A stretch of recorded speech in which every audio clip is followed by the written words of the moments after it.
Hi guys, and in today's video I'm going to be covering something more that's not along the lines of serious.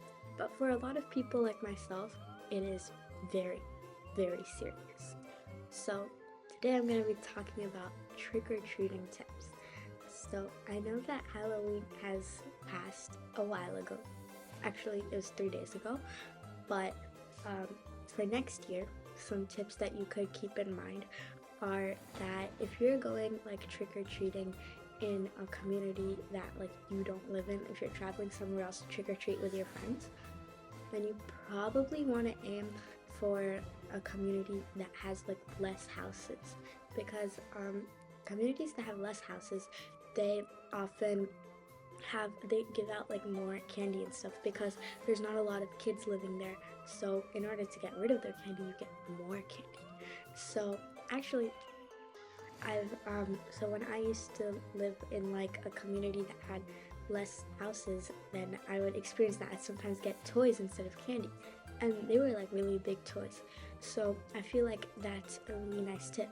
But on the other hand, if you do go to like a more crowded community, then it's like even if you get a little, it like adds up to a lot. So over the past few years, when I've been living in a more like crowded community, I feel that a lot of people come over to trick or treat, and a lot of people think that the more houses the better, which is actually true. But most houses have a rule that you can only take one piece of candy per house. So I feel that that might be like you have to spend longer outside. And the thing is that trick-or-treating is a very fun experience. So if you live in a community that doesn't have a lot of houses, and if you go trick-or-treating there, then your trick-or-treating session might be cut short because there's not a lot of houses to be going to. But I feel like a middle ground somewhere should be fine. Maybe you could spend half of your time trick-or-treating in a more crowded space and half of your time in like a less crowded space. Or you could go to a community that has like a mixed amount of houses. So I feel like that's a good tip. Also, you definitely want to keep an eye out for like, I'm not saying that you should be stealing candy or like having greed for it, but if someone is having a bowl of candy and like you ring their doorbell, they open the door and then they give you candy from a bowl. If you give them a compliment or something, then they might even tell you to even get more. So remember, attitude is key. You have to be nice to the person, and possibly the person might have a bias for you internally.